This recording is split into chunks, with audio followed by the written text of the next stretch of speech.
What a difference a matter of hours makes. Destructive storms bring big flashes of lightning, thunder, even tornado warnings to the metro. Right now, the sky looks like it's clearing this morning, but don't be fooled. We have more potentially severe weather on the way to Kansas City this afternoon, this time before the sun starts to set. Have to be weather aware still. Good morning, everyone. I'm Lindsay Shively. I'm Taylor Himnes. The storm packed a powerful punch last night. This morning, many areas are waking up to damage left behind because of that. So we have live team coverage this morning on the ground in the areas hit the hardest by this. Stephen Dial in Belton, Charlie Keegan in Raytown. But we start this morning with 41 Action News anchor Richard Sharp in our storm tracker. Richard, you've already seen some down power lines. What are you seeing now in Johnson County?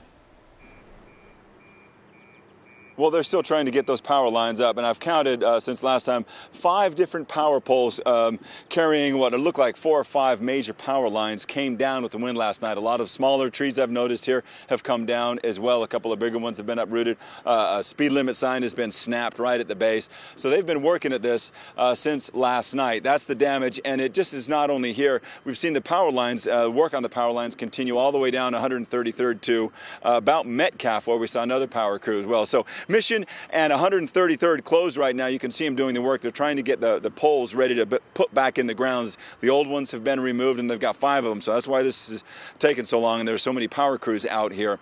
Mission and 135th is open right now, but because the power is out, the stoplight, the traffic light there is out as well. That means that's treated as a 4-way, 3-way stop right now.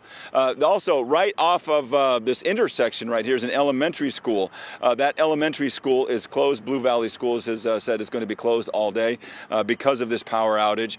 But most of the businesses in this area, if you use 135th, are open, but you have to access them from 135th, not 133rd, which is closed right now, at least in this neck of the woods. So that's what they're working right now. KCP&L really has a lot of work to do still here to try and get those power lines back up and get 1, 2, 3, 4, 5, maybe 6 very large power poles back in the ground and supported before they can turn the power back on to get everything back to normal. On top of that, there's a couple of other power poles on either side which have some damage to them that they have to fix once they get these power poles back in the ground. So still a lot of work here left to go at 133rd and Mission.